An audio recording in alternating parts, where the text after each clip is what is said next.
buenas tardes, bienvenidos. Empezamos una nueva emisión de Los Siete Locos. Bueno, mucho material hoy en el programa. Vamos a hablar de teatro independiente, y tenemos bastantes libros que vamos a comentar, ¿eh? Va a estar María Rosa Lojo con nosotros con su nuevo libro, Así los trata la muerte. Y empezamos presentando a una autora que hace bastante que no nos visitaba y acaba de publicar un libro realmente conmovedor, profundamente conmovedor, que desde ya les recomiendo, ¿eh? Ahí presentamos a su autora y charlamos con ella. Ahí va.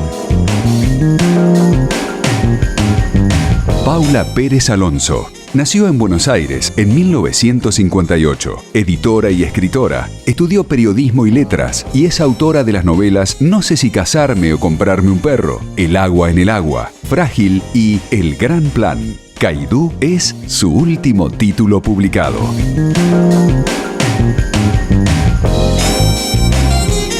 Bueno, acá lo tenemos, Caidú. Ya empieza el libro. A ver si puedo mostrarlo. Los agarro así de sorpresa, no les dije nada. Empieza el libro con un ideograma. Sí. Que es Caidú en mongol, ¿será? En mongol, exacto. En mongol. Porque, bueno, que lo cuente la autora. Un libro conmovedor del principio al fin. Impresionante. Caidú es el nombre de un Khan mongol rebelde, el último Khan mongol rebelde, y el perro, que es un callejero, lleva el mismo nombre, porque Juan, el dueño que lo adoptó, a los 2 años lo rescató de la Sociedad Protectora de Animales, vio que tenía ciertos rasgos de rebelde y le puso Caidú. Y él, más allá de que honor al nombre. Sí, más allá de que acepta ser cobijado, ser cuidado, nunca pierde su característica y sus rasgos y su temperamento de rebeldía y de callejero. Era un perro callejero. Lo levanta la Sociedad Protectora de Animales y ahí lo adopta. Sí. El protagonista, uno de los protagonistas del libro. Claro, lo que le sorprende mucho a Aina, que es la que cuenta la historia en primera persona, es que cuando lo conoce a Caidú, que así empieza, ¿no? Cuando conocí a Caidú, no creí que me iba a casar para toda la vida. Y uno no sabe con quién se casó. Con Caidú. Con Caidú se casó. Pero bueno. Pero tampoco lo de, ¿cómo se llama él? Juan, ¿no? Juan, no, sí. Tampoco lo deja Juan afuera. No. Es una historia de amor de a tres. Es una historia de amor de a tres. Es un trío amoroso en el que Juan también es muy importante porque lo que la impresiona a Aina es que cuando ella lo acompaña a salir con Caidú a pasear, ve que Caidú va sin correa por el centro de Buenos Aires, por la Plaza San Martín, camina a su lado como si fueran pares. Y eso le llama muchísimo la atención y le gusta mucho, porque ella nunca tuvo la experiencia de estar con un perro en departamento. Entonces, lentamente empieza a observar esta relación que tienen ellos dos, que habitan un departamento pero con territorios comunes y al mismo tiempo espacios muy separados, y empieza a preguntarse muchas cosas de cómo es esto de vivir juntos sin interferirse. Claro. Respetando el espacio del otro. Claro, y es Juan el que establece esta falta de jerarquías, que es lo que va a recorrer toda la novela, que es lo que a Aina le cuesta porque no ha tenido esta experiencia antes. Bueno, digamos que no es la experiencia cotidiana que uno ve todo el tiempo, ¿no es cierto? No, por supuesto que no. El tema es que empieza una relación entre ellos de cierta seducción. Como sabés, hay en la literatura cantidad de libros con perros, protagonistas, personajes centrales, pero ninguno como Caidú. Yo antes de escribir Caidú... Releíste todo. Sí, me fijé muy bien porque... Recordalos, Paula, recordá cuáles son esos libros. Porque bueno, los nombramos. Sí, Virginia Woolf tiene un libro. Virginia Woolf tiene Flash, que es un Cocker Spaniel de su amiga Elizabeth Barrett, que es amiga de ella y de Leonard Woolf, pero que ella lo usa a este Cocker Spaniel para contar la sociedad desde el punto de vista del perro, ¿no? Para contar la sociedad en la que ellos están inscriptos. Y es un libro con el que ella nunca estuvo del todo conforme. Virginia Woolf. Sí, no, siempre tuvo grandes dudas. Sí.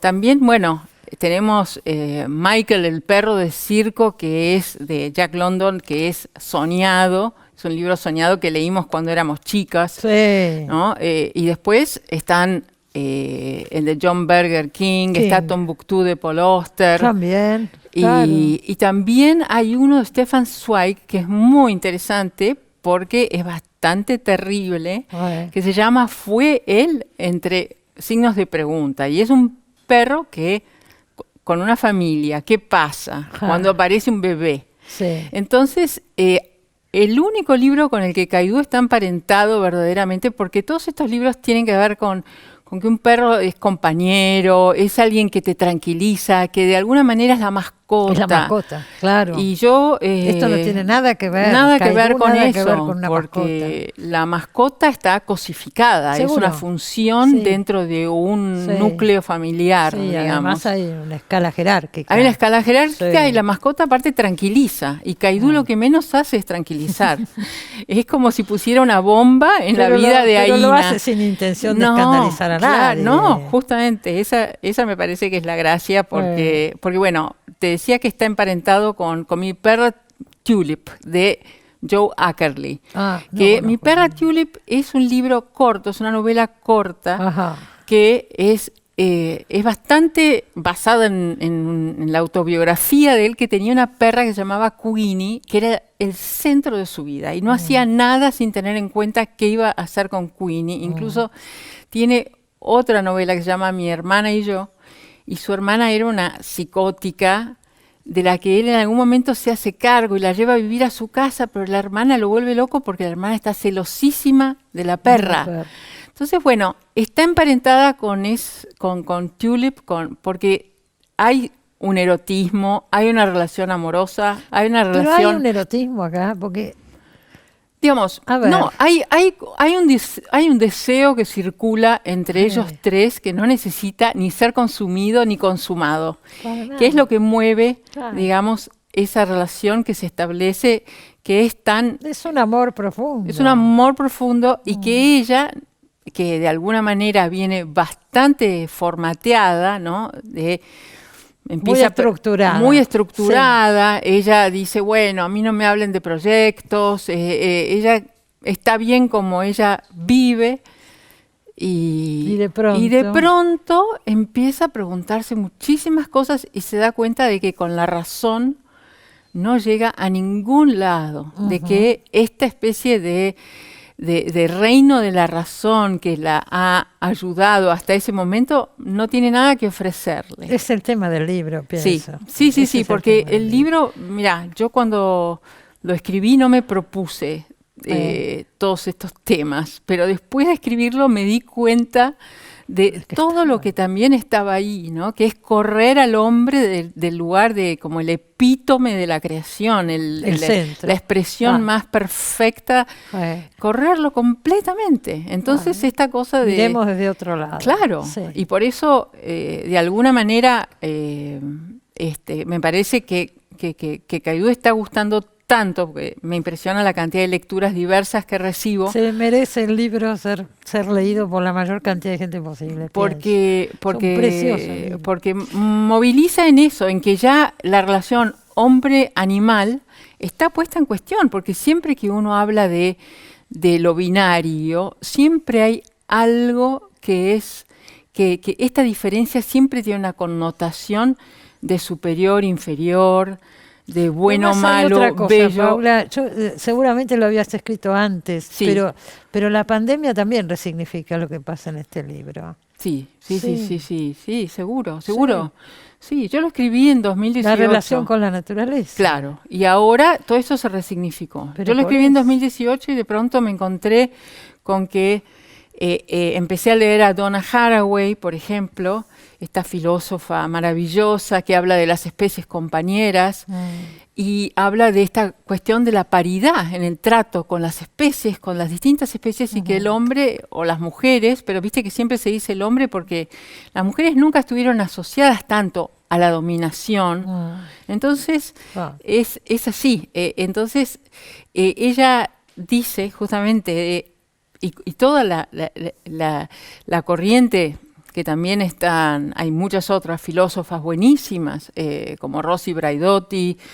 Hay una escritora francesa que se llama Vinciane Desprez, que publicó un libro que se llama Autobiografía de un pulpo. Ah, mira. Sí, después publicó un libro que acá se publicó, que lo publicó Cactus, que se llama ¿Qué dirían los animales si les hiciéramos las preguntas correctas?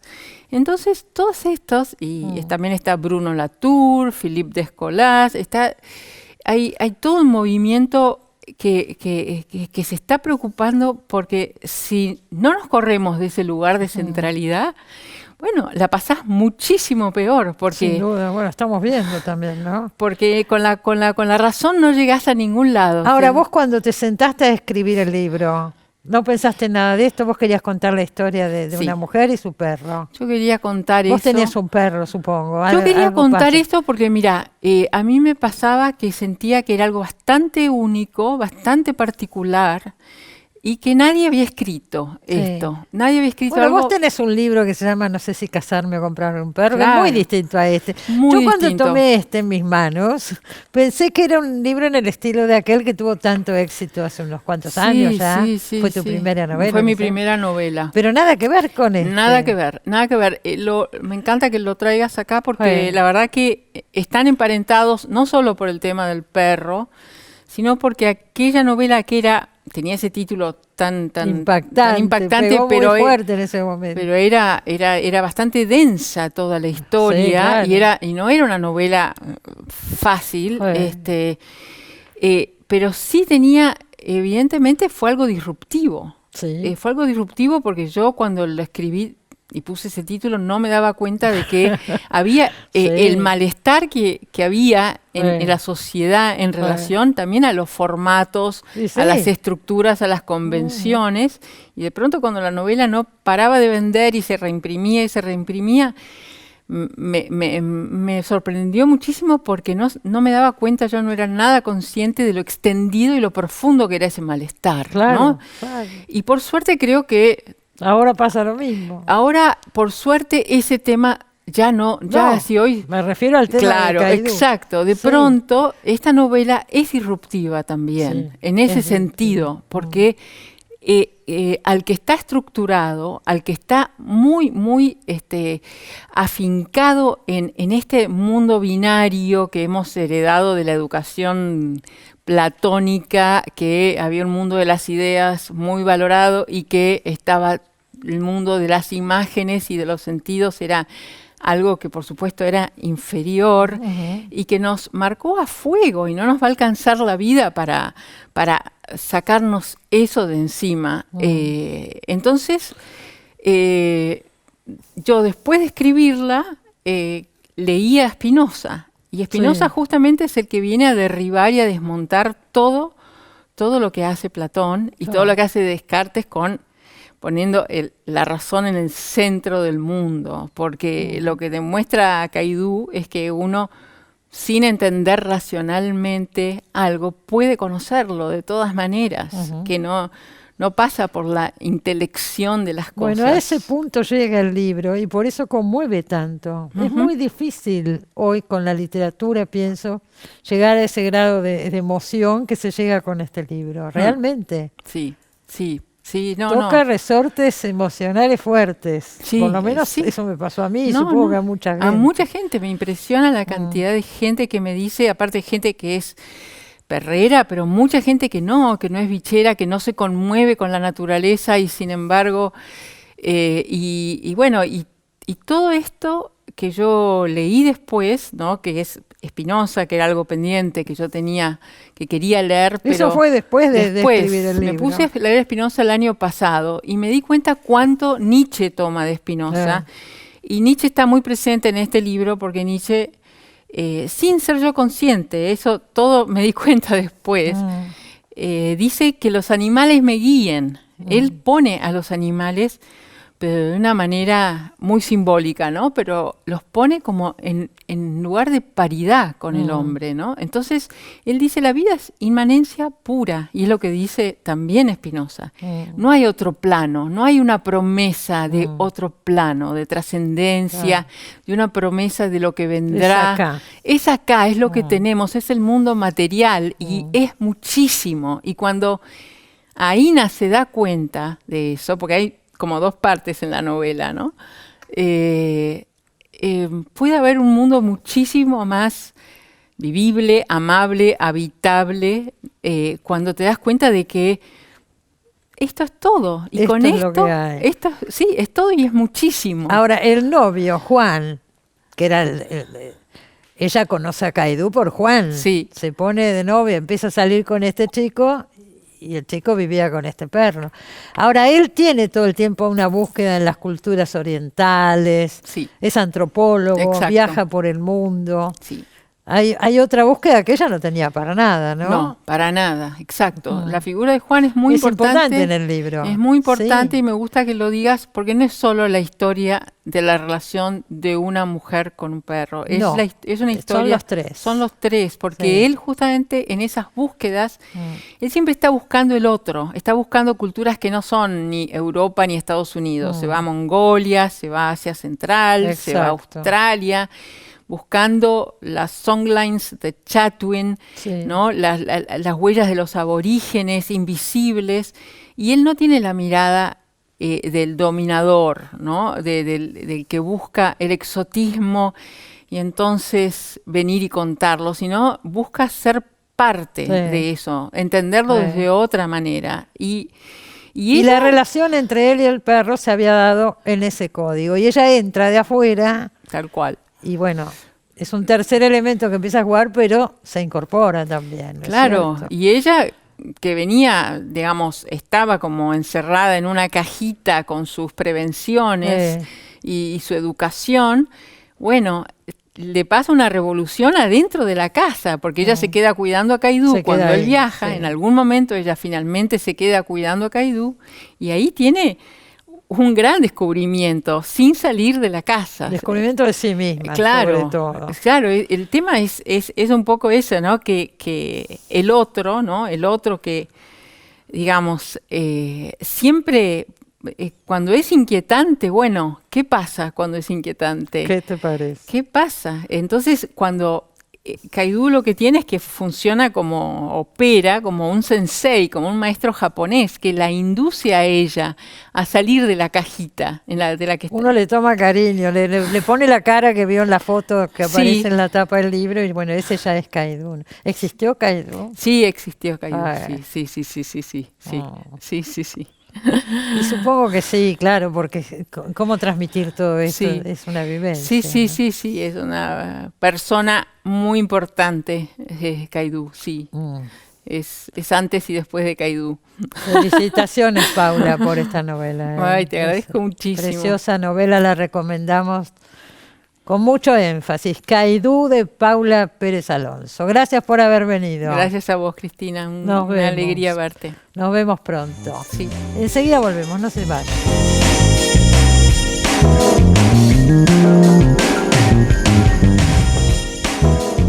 Bueno, hoy traje para recomendar 3 libros que aparecieron por la editorial Alto Pogo, que me pareció un hallazgo, porque se reeditaron acá 3 libros que hoy son difíciles de conseguir y que vale la pena, ¿no es cierto?, tener y leer. 70 veces 7 de Dalmiro Sáenz.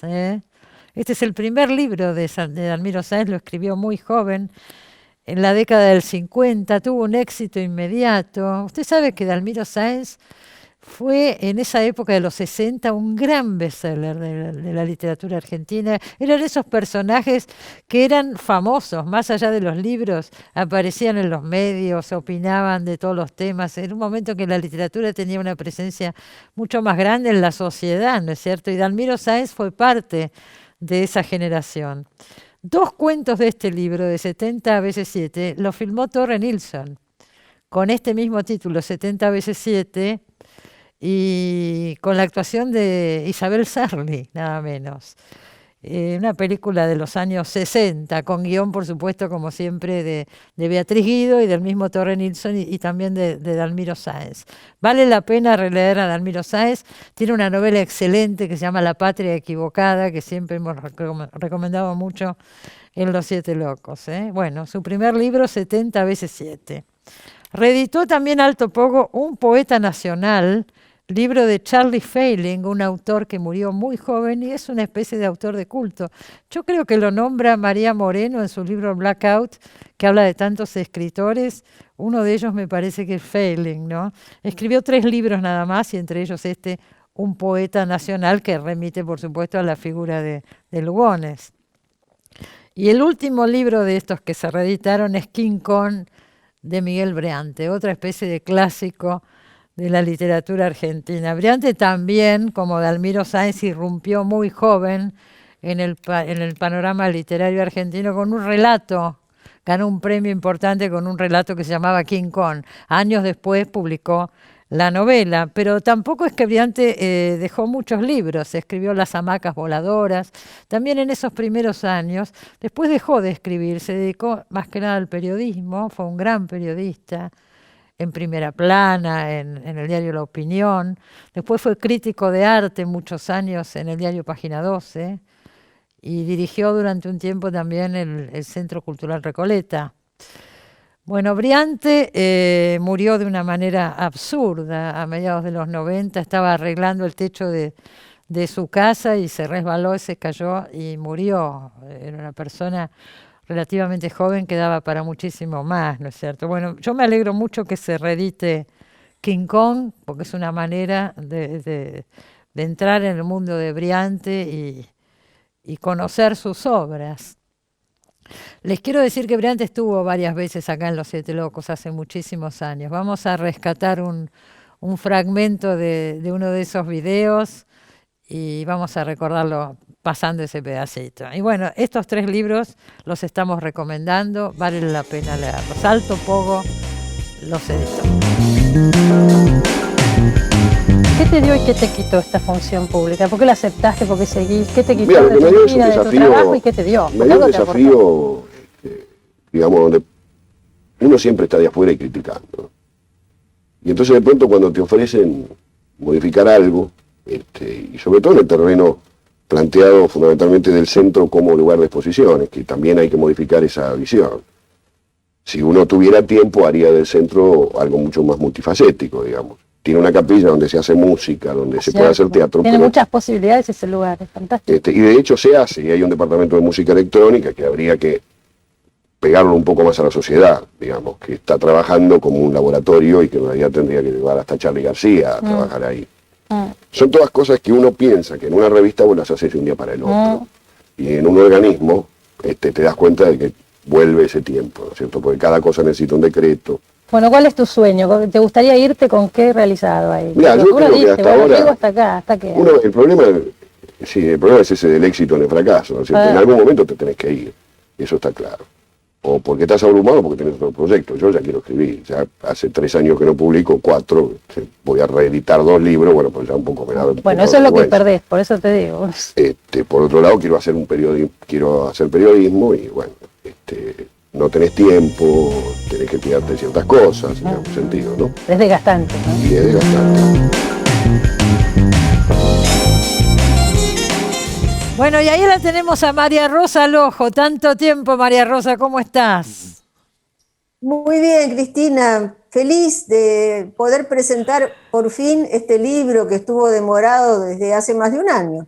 Desde hace más de un año. Así los trata la muerte. Acá lo tengo. Y María Rosa dice, porque vos tenés ese libro del que tanto hemos hablado, Las historias ocultas de la Recoleta. Estas no son. Sí. Yo lo tomé en mis manos, vamos a contar. Empecé pensando que eran la continuación de Las historias ocultas en Recoleta, porque algo dice acá, voces en la Recoleta, qué sé yo. Pero después me llevé una sorpresa. Están enterrados. Los personajes están enterrados, pero acá estamos hablando de otra cosa. Es la vida después de la muerte de los personajes. Y además con unas mezclas bastante audaces que has hecho acá, de personajes de distintas épocas que dialogan. Y bueno, vos me contarás cómo surgió todo esto. tiene una investigación atrás impresionante, pero más allá de eso, la creatividad de pensar en estos hipotéticos diálogos entre épocas y personajes muy diferentes, ¿no? El primero, por ejemplo, Eloísa, de las cartas de Eloísa y entre Eloísa y Abelardo, dialoga con Camila O'Gorman, como para empezar a hablar, ¿no? Y de ahí en más. Vos dirás, María Rosa. Bueno, y José María Calaza, un legendario jefe de bomberos de Buenos Aires, que era un héroe admirado por la gente, pide permiso para ir al infierno. A él no le toca el infierno, claro, es un benefactor de la humanidad, pero quiere ir a ver a Nerón al infierno, claro, a ver si es verdad que Nerón incendió Roma. Claro. Ese capítulo, bueno, bastante gracioso. Pero después habla capítulo porque, bueno, son capítulos. Sí. Dialoga Dominguito, el hijo de Sarmiento, con Vicky Walsh, la hija de Rodolfo Walsh. Sí, esa es va a ser una sorpresa para los lectores, pero está bien que lo digas porque no podía son personajes que tienen... No importa. Tienen destinos paralelos y, bueno, la sorpresa un poco es ver por qué. ¿Por qué se da este diálogo? ¿Por qué se encuentran? Y, bueno, ¿y qué destino nuevo se buscan? Porque, a ver, en esta dimensión a la que los personajes van, hay posibilidades de cambio, de mutación, de crecimiento. En realidad es una instancia de autorreconocimiento, de comprensión de uno mismo y de arrepentimiento también muchas veces. Uh-huh. De darle la vuelta a lo que hemos hecho en la vida, ¿no? Y están ahí a partir de lo que fueron e hicieron en sus vidas. Siempre se habla de la vida de los personajes en la Tierra. Claro, por supuesto. Pero además con esta mezcla de su karma, se contraponen visiones, qué sé yo, en periodos históricos muy diferentes, ¿no? Pero buscando puntos en común. Porque Dominguito muere en la Guerra del Paraguay, ¿no es cierto? En la Guerra del Paraguay. Claro, y Vicky Walsh, bueno, en un enfrentamiento también en los 70, o sea, son muertes jóvenes, violentas, etcétera. Los dos mueren por las armas, luchando por lo que cada uno considera la patria. Uh-huh. Es una concepción distinta a la que cada uno tiene, pero los dos luchan por su patria, a su manera. Sin duda. Y tienen padres poderosos, importantes, que se parecen en muchas cosas, en el Estamos hablando de Rodolfo Walsh, a la política y a las mujeres. La política, el interés por la política, las mujeres, ¿y qué más dijiste? Y el periodismo. Y el periodismo. El periodismo, claro, que Dominguito habla del publicismo, porque no se usaba la palabra periodismo en sus tiempos. Dice que mi padre era publicista. Publicista. Y periodista, también. Querrás decir, le pregunta a Vicky, ¿no? Claro. Sí. Después, ¿quién habla? La hija de Mariquita Sánchez de Thompson, ¿no es cierto? Ese es un cuento muy loco, porque, bueno, todos sabemos, los que seguimos la historia argentina, el vínculo tan estrecho que había entre Florencia y su madre, que le escribió cartas y cartas cada vez que viajó, le escribió muchísimo desde Montevideo. Había como un cordón umbilical que nunca se cortó entre las dos. Y, bueno, cuando Mariquita muere, ya anciana, Florencia empieza a recibir cartas que están firmadas por Mariquita y que llegan de París. Sí. Y primero piensa que está loca, no puede creerlo, es una situación tremenda. Y bueno, cuando le da a leer esa carta a sus amigos, gente de la familia, en realidad los demás leen otra cosa. Son cartas comunes que le envía una de sus hermanas que vive en Francia, donde hablan de su mamá. O sea que solamente esas cartas de Mariquita, de la nueva Mariquita que ahora está en París, las recibe Florencia. En un rol inesperado también está Mariquita en un París. Rol totalmente inesperado, mucho más joven, y cumpliendo un deseo que ella tenía y que nunca pudo concretar, que era conocer Francia, conocer París, la cuna de la civilización. Ella que era tan patriota por un lado y tan afrancesada. Bueno, eso también forma parte del ser argentino. Por supuesto. Claro, bueno, ¿y qué quería Mariquita? Ir por fin a París. Pero sin embargo, cuando está en París, en ese cielo, bueno, se da clara cuenta que hay muchos problemas en el París imperial de Eugenia de Montijo, que finalmente va a terminar mal, y que tiene una nostalgia tremenda de sus patios y de Buenos Aires, incluso de esas tortas fritas que ella no comía. No las comía, pero las extrañaba. Aparece también, María Rosa, aparece también un personaje que vos has trabajado mucho, como es Eduarda Mansilla. Aparecen los dos hermanos, Eduarda y en Lucio. 2 capítulos diferentes, sí. Sí. Eduarda, bueno, sabemos que fue una gran viajera y uno de sus viajes tuvo un testimonio literario importante. Es el primer libro de viaje de una escritora argentina, una crónica de su estadía en los Estados Unidos. Bueno, vuelve a los Estados Unidos con un motivo que es buscar un baúl, que eso es verdad, existió un baúl donde estaban muchas cartas, documentos y libros inéditos, que la verdad que todos los investigadores quisiéramos encontrarlo, pero bueno, desapareció. Uh-huh. Y bueno, supone que lo tiene un señor llamado Kirkman, que en realidad el baúl no lo tiene él supone que un antepasado, un abuelo que era anticuario, lo pudo haber comprado tal vez, y ahí tienen un diálogo sobre el Estados Unidos de antes y el actual, el de 2018, que es cuando Eduarda hace su viaje, Trump. Cuando conoce la televisión, lo ve a Donald Trump hablando en la televisión, le parece un mamarracho espantoso. ¿Qué es eso? Dice, un cowboy viejo y teñido, prepotente. Se entera de que las mujeres votan, en fin, y está la comparación de ambos mundos, y también, bueno, sus revelaciones, que ella... entre otras cosas, escribió un cuento muy importante, que es El ramito de Romero, un cuento que se ha considerado como antecedente de El Aleph, de Borges, uh-huh. donde hay una visión del más allá. Y bueno, está el cuento un poco citado y mencionado en esta historia sobre Eduarda y su viaje. Aparece también otro personaje que has trabajado mucho, que es Victorio Campo, ¿no? Sí.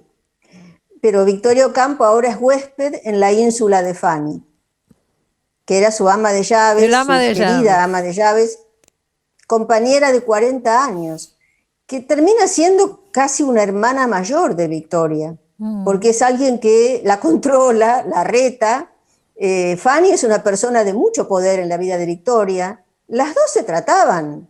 Así, Fanny no tenía reparos en decirle todo lo que pensaba, la tenía vigilada porque se lo había encargado su mamá, sobre todo en la época en que Victoria estaba muy mal con su marido, Fanny sabía que tenía amores con otro, claro. Eso aparece también en el cuento, todo ese periodo. Sí. Las dos se peleaban mucho y se querían entrañablemente, y bueno, hay un texto precioso de Victorio Campo que habla de Fanny, y ahí identifica a Fanny con el hogar. Fanny es su infancia, es su casa. Claro. Sin Fanny ella no va a tener casa a donde volver. Es notable que es la persona con quien más tiempo vivió. Se llama Fanny, esta señora, y Fanny también se llamaba Estefanía, pero Fanny era el ama de llaves de Borges también, ¿no es cierto? También, sí, es verdad. El mismo nombre. También. Bueno, el libro Fanny han sido muy importantes. Se ve que sí. El libro cierra con también una visita al infierno de un personaje que no es heroico, pero aparece en el libro como es Makoko Alzagonzue. Ahí dice el que tiraba manteca al techo en París, ¿no? Exactamente. Él inauguró, el motivo por el cual se habla de los argentinos que tiraban manteca al techo, porque iba al Maxims, famoso cabaret, y su apuesta era a ver quién embocaba rulos de manteca entre los pechos de las valquirias que estaban pintadas ahí arriba, en el techo del cabaret. Y de ahí viene la expresión tirando manteca al techo. Tirando manteca al techo, sí. Hay un libro de Roberto Alifano que yo cito en la bibliografía, Ajá. que justamente se llama así, Tirando manteca al techo. Claro. Y habla de Makoko, ¿no? Y de su vida disparatada, del todo el desperdicio que fue la vida de Makoko, y que es emblemático no de toda, porque era una oveja negra en definitiva, pero de parte de la clase alta argentina, de muchachos que podrían haber empleado sus cualidades en otras cosas, y sin embargo desperdiciaron lo que eran y lo que tenían. Sí. Y bueno, así le va a Makoko en su vida infernal. Así le va, porque de vapuleo en vapuleo. Todos los malos tratos que prodigó en vida le vuelven a él, ¿no? Todos porque era bastante, por lo que leí en esta crónica, era bastante maltratador también, ¿no es cierto? Sí, era un aspecto muy feo de ese personaje. Y bueno, y el mundo patriarcal en el que Macoco pasa la juventud, en que, bueno, las mujeres, desde su clase social también, las mujeres estaban confinadas, estaban controladas, él hacía lo que le daba la gana con sus amigos en el cabaret, y bueno, cuando vuelve al cabaret pensando que es el amo de la noche, en realidad son las minas, como él las llama, las que tienen la batuta. Claro. Y él es el gigoló servidor, el chevalier servant, que tiene que, bueno, actuar como un sex toy. Es el juguete sexual de todas estas mujeres que toman el lugar de lo que habían hecho los hombres, y esa es parte de su expiación también. Ahora, pero hay una puerta abierta para Macoco al final. Sí, sí, claro. Lo que une a estos personajes es que siempre uno de ellos está enterrado en la Recoleta, no todos, pero algunos, sí. ¿No es cierto? Todos, en cada cuento hay un personaje que está enterrado en la Recoleta. Claro, sí, claro. En cada cuento hay uno, siempre hay uno. Siempre hay Vicky uno. Walsh no está enterrado en la Recoleta, pero Dominguito sí. Dominguito es el sí. de la columna trunca. Sí. En todos los cuentos hay un personaje que fue enterrado en la Recoleta. Y este libro, María Rosa... Aunque a veces... Sí, decime, perdón. No, que digo que a veces hay personajes que viajan muy lejos, a un mundo muy distinto. El caso de Polidoro Segers, un médico y músico belga, sí. Un personaje muy curioso, que fue testigo, está ahí, además de sus méritos personales, realmente era un ser excéntrico, particular. Polidoro fue testigo del primer desembarco oficial en la expedición que comandaba Ramón Lista, que fue muy, muy desafortunado. Inició en muy malos términos el trato con los nativos, sí. Con los Selknam, los pueblos originarios de la Tierra del Fuego, parte sí. De ellos, ¿no? Los Selknam son uno de los que había. Y bueno, y Polidoro fue testigo de esa masacre inicial, que no se repetiría en la vida posterior de Lista con los tehuelches. Lista está en el libro anterior sobre la Recoleta, es un personaje que hizo su contrición en vida, ¿no? De alguna manera. Pero bueno, lo que Polidoro ve es el principio del final de un mundo cultural, que se había mantenido durante 10.000 años. Que cuando llegan bueno, los buscadores de oro, los criadores de ovejas, toda esa colonización brutal que hubo sin tener en cuenta, los misioneros que llegan con buena intención, pero todo les sale mal, o sea, utilizan los métodos equivocados, no se dan cuenta de que tienen que respetar las diferencias culturales, porque no van a sobrevivir, sino los naturales, los nativos. Bueno, todo eso está en ese cuento, o sea, que nos transporta a un mundo muy lejano. Y creo que, bueno, eso es un atractivo del libro, ¿no? Que desde ese punto de Buenos Aires podemos ver el itinerario muy diverso de personajes a los que les tocó a veces hacer en vida viajes extraordinarios y que lo siguen haciendo después de la muerte. Eso es lo que tu libro agrega, que lo siguen haciendo después de la muerte. Claro. ¿Lo escribiste durante la pandemia, el libro? ¿O ya venías antes? No, lo empecé a escribir antes, si bien ese cuento sobre los Selknam, que se llama El canto del chamán, sí. Porque esa es la última misión de Polidoro, de alguna forma. Polidoro, que ama lo sobrenatural, que fue médico y sacerdote al final de su vida, ¿qué es lo que puede quedarle por desear? De alguna forma, volverse chamán. Y eso ya verán los lectores cómo sucede. ¿Cómo ¿no? sucede?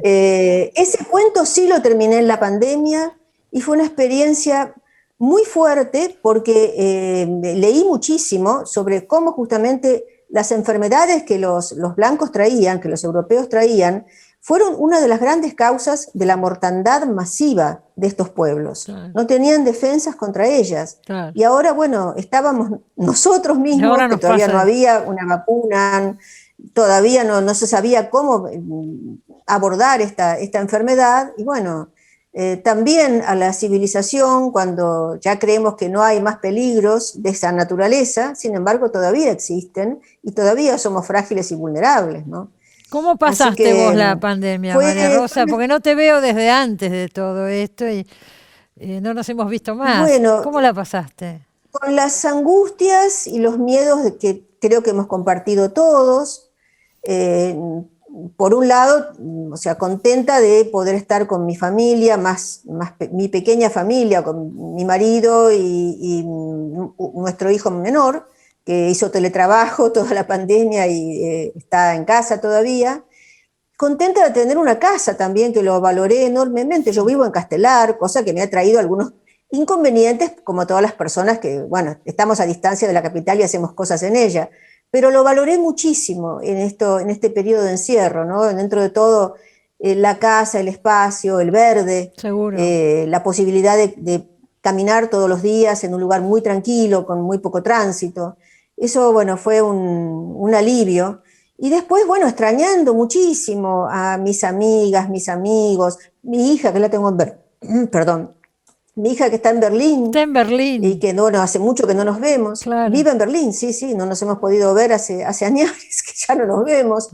Extrañando el contacto con lectores y con todas las charlas y conferencias que yo daba. Yo viajaba mucho por el interior de la Argentina, me gusta enormemente hacerlo, me gusta el contacto humano. Bueno, la comunicación sí la mantuve por Zoom, he dado charlas, he hecho intervenciones por Zoom, es algo que me gusta enormemente, pero reemplazar todo por lo unidimensional, la verdad que espero que no sea para siempre, sería muy difícil. Esperemos que no, María deseo Rosa. fervientemente volver a abrazar a las personas que quiero, a todas. Si nos iban a decir que íbamos a hacer notas por Zoom, no lo creíamos, sí, y acá estamos. Menos mal que podemos, ¿no? Y dentro podemos, de todo. Y siguen saliendo libros, y bueno, y seguiste escribiendo y todo lo que ya sabemos, ¿no? Estudié y escribí muchísimo, mucho. Tengo varios libros, tengo un libro más de narrativa terminado, libros en proceso. Estudié mucho, di cursos por Zoom. En ese sentido, digamos, la vocación de estudio y de creación que me acompañó toda la vida también me sostuvo muchísimo, además del amor. Estuviste una vez acá en el programa este año, porque cuando fue el aniversario de Ernesto Sábato, claro, ahí nos vimos. Claro, pero bueno, hablamos de Sábato y no pudimos hablar de todas estas cosas. Así los trata la muerte, se llama el nuevo libro de María Rosa Lojo, con todas estas sorpresas de las que hablábamos, ¿no es cierto? Estos personajes que vuelven a aparecer, interactúan con nosotros en algunos casos. Te felicito, María Rosa, y bueno, me decís que tenés otro libro listo, apenas salga te tendremos de nuevo por acá. El año que viene, para que no se pisen. Tengo un libro de narrativa y uno de poesía para el año que viene. Ya listos y con editor contratado. Fue productiva entonces, tu reclusión fue productiva. Eso sí. Un cariño, María Rosa, me alegro de verte. Otro para vos, querida Cristina. Hasta muy pronto. Nos vamos al corte, enseguida volvemos.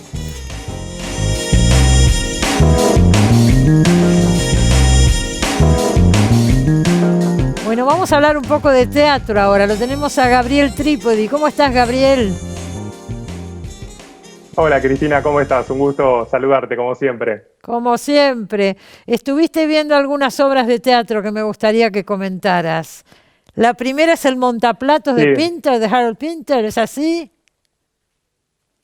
Exactamente, El Montaplatos, que está en el Teatro El Extranjero, esta obra del gran dramaturgo inglés Harold Pinter, que ganó el Premio Nobel de Literatura en 2005 y que llega una vez más de la mano del director Alejandro Bisotti, quien ya había estrenado por primera vez en Argentina una obra de Pinter en 2012, en aquel momento los sketches de revista, y ahora llega con El Montaplatos, protagonizada por Sonia Novello y Claudia Macauliffe, que cuenta esta historia de dos asesinos a sueldo que están escondidos en un sótano esperando su próxima nueva misión y que tiene como centro escenográfico este famoso montaplatos, desde donde empiezan a llegar algunos pedidos bastante extraños, bastante hasta graciosos por momento. Pero es a lo largo de esta espera de estos dos personajes que se desarrolla esta obra de un acto solo y donde empiezan a aparecer algunos elementos de aquello que tiene que ver con el teatro del absurdo, ¿no? Este teatro del que formó parte Pinter. Y tiene que ver, bueno, con elementos, con lo disparatado, con el sinsentido, con el uso de un tipo de lenguaje muy característico de este teatro, que lo que hace es explotar los problemas de la comunicación, de la significación, de aquello, bueno, que se aleja por completo de todas ese tipo de obras que tienen que ver, digamos, con lo orgánico, con lo tradicional. Claro. No son obras clásicas como las entendemos tradicionalmente, ¿no? Y en estas formas es interesante cómo Alejandro Bisotti refuerza estos elementos del teatro del absurdo, primero poniendo a dos actrices mujeres a interpretar a estos asesinos hombres, manteniendo los nombres masculinos de la obra original. Y además también con un vestuario muy florido, muy colorido, que hay algo ahí de la técnica del clown también que está dando vueltas y que lo que hace todo el tiempo es romper con estas lógicas y esta coherencia, como te decía, como si uno fuera a ver otro tipo de obras que son más clásicas, más orgánicas, ¿no? Seguro. Acá la propuesta es otra. Está los domingos a las 6:30 de la tarde, ahí a cuadras del Shopping Abasto, a 1 o 2 cuadras aproximadamente. ¿Y había gente el día que fuiste? Sí. Había gente, sí, con todos los protocolos bien como corresponde. La verdad que no en ningún momento uno se siente amenazado por nada. La verdad es que se la pasa muy bien y por eso lo recomiendo y animo a la gente a que vaya, ¿no? Que vaya a ver teatro presencial, ¿no? Está como bastante corresponde. gente, la gente está yendo al teatro, hay una necesidad y la gente está yendo. Y por eso la verdad que me alegra. Trajiste otra obra más, ¿no es cierto? Y otra obra, Los Soviets de San Antonio, que esta es del Teatro El Tinglado, que vos sabés que El Tinglado está cumpliendo 10 años.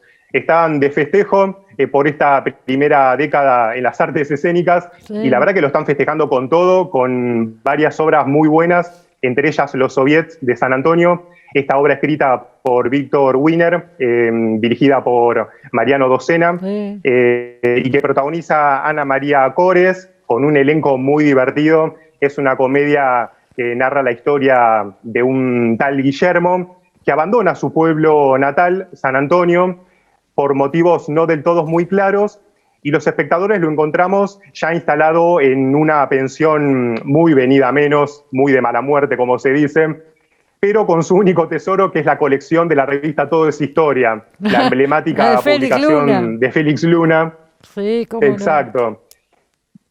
Y a Guillermo lo viene a buscar un grupo de personajes muy curiosos de la historia de Rusia para convencerlo de volver a su pueblo natal, San Antonio, porque tienen un objetivo muy especial, muy concreto, y entre ellos está Anastasia Romanov, que recordemos fue la duquesa zarista, la más chica de las hijas del zar Nicolás II, esta última familia aristocrática que gobernó Rusia hasta la revolución bolchevique de 1917. Exacto. La interpreta Ana María Cores, una Anastasia mucho más adulta, una adultez que la verdadera Anastasia, por supuesto, nunca conoció. Recordemos también que Anastasia fue asesinada junto con su familia por los revolucionarios que pusieron fin al gobierno zarista. Y acá aparece una Anastasia mucho más adulta y que llega con una propuesta muy inquietante para este personaje Guillermo, ¿no?